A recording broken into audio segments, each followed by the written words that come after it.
வணக்கம். இன்றைய முக்கிய செய்திகள். புதுச்சேரி அடுத்த வெள்ளையனூர் பகுதியை சேர்ந்தவர் அரசு ஊழியர் சக்திவேல். இவர் பழைய நாணயங்கள் சேகரிப்பதில் அதிக ஆர்வம் உள்ளவர்.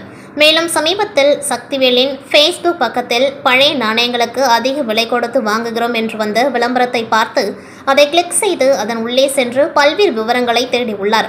மேலும் சக்திவேலை மர்ம நபர்கள் தொடர்பு கொண்டு உங்களிடம் இருக்கின்ற நாணயத்தின் புகைப்படத்தை எங்களுக்கு அனுப்பும்படியும் எத்தனை வருடம் பழமை வாய்ந்தது என்பதை எங்களால் கண்டுபிடிக்க முடியும் என்றும் அதற்கு எவ்வளவு தொகை வேண்டுமானாலும் தருகிறோம் என ஆசை வார்த்தை கூறியுள்ளனர். அதை நம்பிய சக்திவேல் தன்னிடமிருந்த பழங்கால 3 நாணயங்கள் படங்கள் எடுத்து அவர்களுக்கு ஃபேஸ்புக் மூலமாக அனுப்பியுள்ளார்.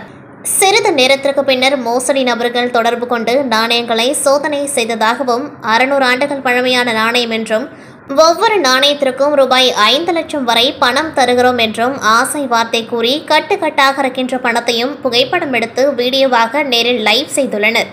மேலும் நீங்கள் இருக்கின்ற இடத்திற்கு வருவதற்கு 3 மணி நேரம் ஆகும் என்று சொல்லிவிட்டு 2 மணி நேரத்திற்கு பிறகு சக்திவேலை தொடர்பு கொண்டு புதுச்சேரி எல்லையான கோரிமேடு பகுதியில் போலீசார் சோதனை செய்ததில் தாங்கள் வந்த வாகனத்தில் இன்சூரன்ஸ் லைசன்ஸ் சரியான ஆவணங்கள் இல்லாததாலும் காரில் ரூபாய் 30 லட்சத்திற்கும் மேல் பணம் இருப்பதாலும் இது குறித்து போலீஸ் கண்டுபிடித்துவிட்டால் பணத்தை பறிமுதல் செய்து விடுவார்கள் என கூறிய மோசடிக்காரர்கள் உடனடியாக பணம் அனுப்புங்கள், நாங்கள் வந்து கொடுத்து விடுகிறோம் என கூறியதை நம்பி ரூபாய் 44,800 ரூபாய் பணத்தை தவணைகளாக சக்திவேல் அனுப்பியுள்ளார்.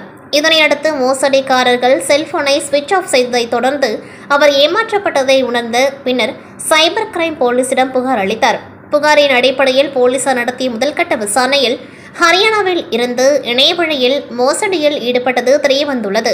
புதுச்சேரியில் உள்ள புதுக்குப்பம் பகுதியை சார்ந்த ராஜேஷ் என்பவருக்கு சொந்தமான தனியார் பீச் ரெசார்ட் இயங்கி வருகின்றது. அங்கு வரும் வாடிக்கையாளர்களுக்கு பல்வேறு பொழுதுபோக்கு நிகழ்வுகள் உள்ளது. அதில் கடற்கரையில் ஒட்டகம் சவாரி உண்டு. இதனால் அங்குள்ள 2 ஒட்டகங்களை மத்திய பிரதேசத்தை சார்ந்த அஜய் மற்றும் ரமேஷ் குல்மி ஆகியோர் பராமரித்து சுற்றுலா பயணிகளை ஒட்டக சவாரி செய்து வந்தனர். இதனிடையே கடந்த 15ஆம் தேதி அன்று ஒட்டகம் பராமரிப்பாளர் ரமேஷ் குல்மியின் மேலே விழுந்து பரிதாபமாக உயிரிழந்தார். இந்த சம்பவம் தொடர்பாக அரியங்குப்பம் போலீசார் வழக்கு பதிவு செய்து விசாரணை மேற்கொண்டனர். இந்நிலையில் ஒட்டகம் விழுந்து அதன் பராமரிப்பாளர் உயிரிழக்கும் சிசிடிவி காட்சி வெளியாகியுள்ளது. அதில் ரமேஷ் குல்மி ஒட்டகத்தின் மூக்கணங்கயிறு மற்றும் கழுத்தில் இருந்த கயிறு ஆகிய 2ஐயும் ஒரே நேரத்தில் தவறுதலாக இழுத்த பொழுது ஒட்டகம் கால் இடறி அருகிருந்த ரமேஷ் குல்மி மீது ஒட்டகம் விழுவதும் பதிவாகியுள்ளது.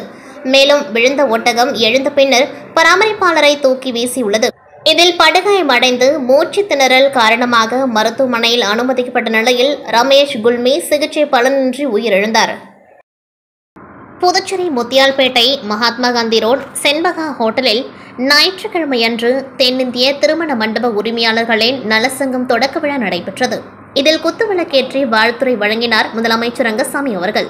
மேலும் இந்நிகழ்ச்சியில் பணி நிறைவு பெற்ற சென்னை உயர்நீதிமன்ற நீதியரசர் கோகுல்தாஸ், ஆதி திராவிடர் நலத்துறை அமைச்சர் சாய் ஜே சரவணகுமார், சட்டமன்ற உறுப்பினர்கள் ஜான்குமார், பிரகாஷ்குமார், ரமேஷ் மற்றும் மாநில பொது பொருளாளர் மனோகர், மாநில பொது செயலாளர் சந்திரன், முன்னாள் அமைச்சர் சின்னையா, பாட்டாளி மக்கள் கட்சி சட்டமன்ற உறுப்பினர் மணி, சங்க ஆலோசகர் Sathyaseelan, Shenbaga hotel Rajasekar, Sukanya convention centre உரிமையாளர் பொற்பாவை, கௌரவ தலைவர் ராமச்சந்திரன், துணைத் தலைவர் மணி, பொது செயலாளர் மோகனசுந்தரம், பொருளாளர் மண்ணாங்கட்டி ஆகியோர் கலந்து கொண்டு விழாவினை சிறப்பித்தனர். மேலும் இந்நிகழ்ச்சியில் தமிழ்நாடு அனைத்து கல்யாண மண்டப உரிமையாளர்கள் சங்க மாநில தலைவர் ஜான் அமல்ராஜ் மற்றும் புதுச்சேரி திருமண மண்டப உரிமையாளர்கள் நலசங்க மாநில தலைவர் இசைக்கலைவன் ஆகியோர் அழைத்து மகிழ்ந்தனர்.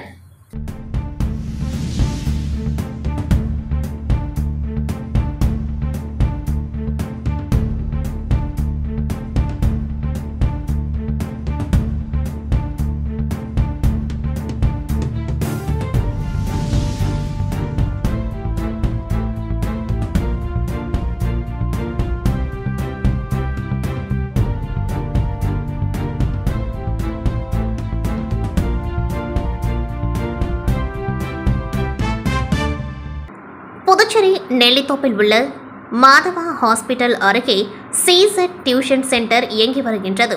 இங்கு பொது தேர்வுகளுக்கு சிறப்பு பயிற்சியுடன் 3 முதல் 12ஆம் வகுப்புகளுக்கு டியூஷன் எடுக்கப்படுகின்றது. மேலும் அனைத்து வகையான ஸ்டேட் போர்டு, சிபிஎஸ்இ, ஐசிஎஸ்இ பாடப்பிரிவுகளுக்கு டியூஷன் எடுக்கப்படுகின்றது. திட்டமிட்ட கற்றல் முறைகள், அனுபவமிக்க பேராசிரியர்களை கொண்டு வகுப்புகள் எடுக்கப்படுகின்றது. மேலும் தனிப்பட்ட பயிற்சிகள், தினசரி தேர்வுகளும் நடைபெறுகின்றது. மேலும் பெற்றோர்களுக்கு தினசரி தகவல்களும் கொடுக்கப்படுகின்றது. இதனைத் தொடர்ந்து அடிப்படை பாடங்களாக spoken English, Hindi, hand writing, reading மற்றும் ரைட்டிங் ஸ்கில்ஸ் செஷனும் அளிக்கப்படுகின்றது. மேலும் விவரங்களுக்கு 8098936533 என்ற எண்ணை தொடர்பு கொள்ளுங்கள். காரைக்காலில் மின்துறை தனியார் மயமாக்குவதை கைவிட வலியுறுத்தியும், மின்துறையில் காலியாக உள்ள பணியிடங்களை நிரப்ப வலியுறுத்தியும் 200க்கும் மேற்பட்ட மின்துறை ஊழியர்கள் கண்டன ஆர்ப்பாட்டத்தில் ஈடுபட்டனர். புதுச்சேரி மாநிலம் காரைக்கால் மாவட்டத்தில் மத்திய அரசு மின்துறையை தனியார் மயமாக்குவதை கைவிட வலியுறுத்தியும், மின்துறையில் காலியாக உள்ள பணியிடங்களை உடனடியாக நிரப்ப வேண்டும் உள்ளிட்ட பல்வேறு கோரிக்கைகளை வலியுறுத்தி இன்று காரைக்கால் தலைமை மின்துறை அலுவலகம் முன்பு 200க்கும் மேற்பட்ட மின்துறை அதிகாரிகள், ஊழியர்கள் 1 மணி நேரத்திற்கு மேலாக கண்டன ஆர்ப்பாட்டத்தில் ஈடுபட்டனர். மேலும் கண்டன ஆர்ப்பாட்டத்தில் மின்துறை தனியார் மயமாக்குவதை மத்திய அரசு உடனடியாக கைவிட வேண்டும் என்றும், மின்துறையில் காலி பணியிடங்களை உடனடியாக நிரப்ப வேண்டும் என்பதை வலியுறுத்தி மின்துறை ஊழியர்கள் கண்டன கோஷங்கள் எழுப்பி ஆர்ப்பாட்டத்தில் ஈடுபட்டனர். புதுச்சேரி மின்துறையில் காலியாக உள்ள பொறியாளர் உள்ளிட்ட 800க்கும் மேற்பட்ட காலி பணியிடங்களை நிரப்பக் கோரி 100க்கும் மேற்பட்ட மின்துறை ஊழியர்கள் தலைமை அலுவலகத்தில் அரசுக்கு எதிராக கண்டன ஆர்ப்பாட்டத்தில் ஈடுபட்டனர். மின்துறையில் காலியாக உள்ள பணியிடங்களை போர்க்கால அடிப்படையில் நிரப்ப வேண்டும். மின்சார விபத்தால் பாதிக்கப்படும் மின்துறை ஊழியரின் குடும்பத்திற்கு இழப்பீடு வழங்கி குடும்பத்தில் ஒருவருக்கு அரசு பணி வழங்க வேண்டும் எனவும் கோரிக்கை விடுத்தனர். கொல்கத்தா மாநிலத்தில் பெண் பயிற்சி மருத்துவர் பாலியல் துன்புறுத்தல் செய்து கொல்லப்பட்ட சம்பவம் பெரும் அதிர்ச்சியை ஏற்படுத்திய நிலையில் இதற்கு கண்டனம் தெரிவித்து நாடு முழுவதும் கடந்த சில நாட்களாக மருத்துவர்கள் மற்றும் மருத்துவ மாணவர்கள் போராட்டத்தில் ஈடுபட்டு வருகின்றனர்.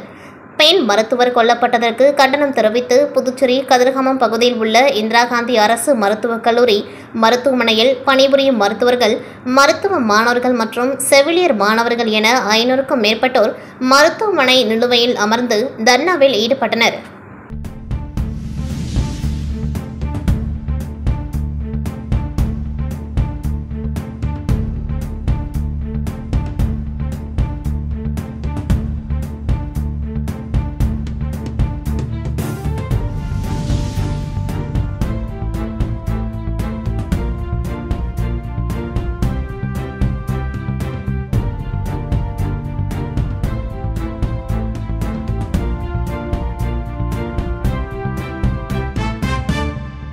காரைக்காலில் மாவட்டத்தில் 3வது முறையாக 9ஆம் வகுப்பு பயிலும் அரசு பள்ளி மாணவி இன்று ஒரு நாள் மாவட்ட ஆட்சியராக பணியாற்றினார். புதுச்சேரி மாநிலம் காரைக்கால் மாவட்டத்தில் அரசு பள்ளி மாணவர்கள் மாவட்ட நிர்வாக செயல்பாடுகள் மற்றும் பிரச்சினைகளுக்கு தீர்வு காணுதல், மேலும் வளர்ச்சி திட்ட செயல்பாடுகளை நேரடியாக அறிந்து கொள்ளும் வகையில் அரசு பள்ளி மாணவர்களுக்கு ஒரு நாள் மாவட்ட ஆட்சியராக பணியாற்ற காரைக்கால் மாவட்ட ஆட்சியர் மணிகண்டன் வாய்ப்பளித்து வருகின்றார். அந்த வகையில் இன்று 3வது முறையாக நிரவி பகுதியில் உள்ள சொசைனியா அரசு மேல்நிலைப் பள்ளியில் 9ஆம் வகுப்பு பயிலும் மாணவி தஸ்னீம் தேர்வு செய்யப்பட்டு ஒரு நாள் மாவட்ட ஆட்சியராக மாவட்ட ஆட்சியர் மணிகண்டன் அவர்களோடு இணைந்து மாவட்ட நிர்வாகத்தின் செயல்பாடுகளை பார்வையிட்டார். புதுச்சேரியில் உள்ள ராஜீவ்காந்தி அரசு மகளிர் மற்றும் குழந்தைகள் மருத்துவமனையில் கடந்த 2011ஆம் ஆண்டு முதல் 13 ஆண்டுகளாக 300க்கும் மேற்பட்ட ஊழியர்கள் ஒப்பந்த அடிப்படையில் பணிபுரிந்து வருகின்றனர். மேலும் தற்பொழுது வரை மாத ஊதியமாக ரூபாய் 13,000 பெற்று வருகின்றனர். இதனிடையே ஆண்டுதோறும் ஒப்பந்த ஊழியர்களுக்கு வழங்கப்படும் வருடாந்திர ஊதிய உயர்வு நடப்பாண்டிற்கு வழங்கப்படவில்லை. இந்நிலையில் வருடாந்திர ஊதிய உயர்வை வழங்க கோரியும் சட்டப்பேரவையில் முதலமைச்சர் அறிவித்ததன்படி தனியார் தொழிலாளர்களுக்கு அறிவித்த ஊதியத்தை வழங்க கோரி 100க்கும் மேற்பட்ட ஒப்பந்த ஊழியர்கள் உள்ளிருப்பு போராட்டத்தில் ஈடுபட்டுள்ளனர். மேலும் நோயாளிகள் பாதிக்காத வகையில் இந்த போராட்டத்தில் ஈடுபட்டுள்ளனர். புதுச்சேரி குயவரப்பாளையம் செல்லப்பெருமாள் கோவில் வீதியில் அமைந்துள்ள அருள்மிகு ஸ்ரீ புட்லாயம்மன் ஆலய ஆடி மாத 6ஆம் ஆண்டு பிரம்மோற்சவ விழா கடந்த 7ஆம் தேதி முதல் தொடங்கி நடைபெற்று வருகின்றது. தொடர்ந்து சுவாமிக்கு அபிஷேகங்கள் செய்யப்பட்டு தீப ஆராதனை காண்பிக்கப்பட்டு அம்மன் உள்புறப்பாடு நிகழ்ச்சி நடைபெற்றது. தொடர்ந்து பொங்கல் வைத்தல், திருத்தேர் வீதி உலா, ஊஞ்சல் உற்சவ விழா நடைபெற்றது. மேலும் நேற்றிரவு காத்தவராய சுவாமிக்கு கும்பம் படைத்தல் விழா நடைபெற்றது. இதில் சுவாமிக்கு மட்டன், சிக்கன், மீன், கருவாடு, ரம்மி, விஸ்கி, பிராந்தி, பீர், பன் சுருட்டு ஆகியவை வைக்கப்பட்டு சுவாமிக்கு சிறப்பு பூஜை செய்யப்பட்டு கும்பம் படையல் விழா நடைபெற்றது. தொடர்ந்து சுவாமிக்கு மகா தீப ஆராதனை காண்பிக்கப்பட்டது. இதில் திரளான பக்தர்கள் கலந்து கொண்டு சுவாமியை வழிபட்டனர். இதற்கான ஏற்பாடுகளை ஆலய அறங்காவல் குழு நிர்வாகிகள், ஆலய அர்ச்சகர்கள் மற்றும் ஊர் பொதுமக்கள் சிறப்பாக செய்திருந்தனர்.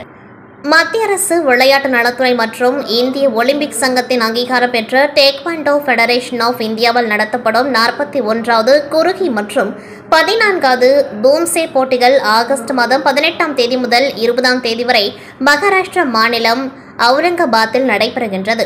புதுச்சேரி டேக்வாண்டோ விளையாட்டு சங்கத்தின் சார்பாக ஆச்சாரியா பொறியியல் கல்லூரி மிலன், கிறிஸ்ட் பொறியியல் கல்லூரி Devanand, bio institute of paramedical Nitish Sastha Perumal, Thiruvalluvar பள்ளி ரீனா ஜோஸ்பின், கிருத்திகா வைஷ்ணவி, சுசிலா பாய் பள்ளி மிஸ்ரா, மாஹே பிராந்தியத்தை சேர்ந்த புவனேஷ் பிஜிமுன், அரணவ், ஸ்ரீ தாஜி ஜில், அனாமிகா பிரதீப், ரோமா ஆகியோர் போட்டியில் கலந்து கொள்கின்றனர். தலைமை பயிற்சியாளராக தஷ்ண பிரியா, மேலாளராக நிதேஷ், தேசிய நடுவராக மஞ்சுளா தேவி, ஆனந்த்ராஜ் பவனானி ஆகியோர் சென்றுள்ளனர். லாஸ்பேட்டை ஈசிஆர் ரோட்டில் இயங்கும் துரோனா டேக்வாண்டோ அகாடமியில் நடைபெற்ற வழி அனுப்பும் நிகழ்ச்சியில் புதுச்சேரி விளையாட்டு சங்கத்தின் நிறுவன தலைவர் மாஸ்டர் ஸ்டாலின் வாழ்த்தி பேசி உபகரணங்கள் வழங்கி வழி அனுப்பி வைத்தார். சங்க செயலாளர் மஞ்சுநாதன், பொருளாளர் அரவிந்த், டெக்னிக்கல் கமிட்டி சேர்மன் பகவத் சிங், அமைப்பு செயலாளர் நந்தகுமார், நிர்வாகிகள் சிலம்பரசன், மனோரஞ்சனி மற்றும் பெற்றோர்கள் உடன் இருந்தனர். இத்துடன் செய்திகள் நிறைவடைகின்றது. நன்றி, வணக்கம்.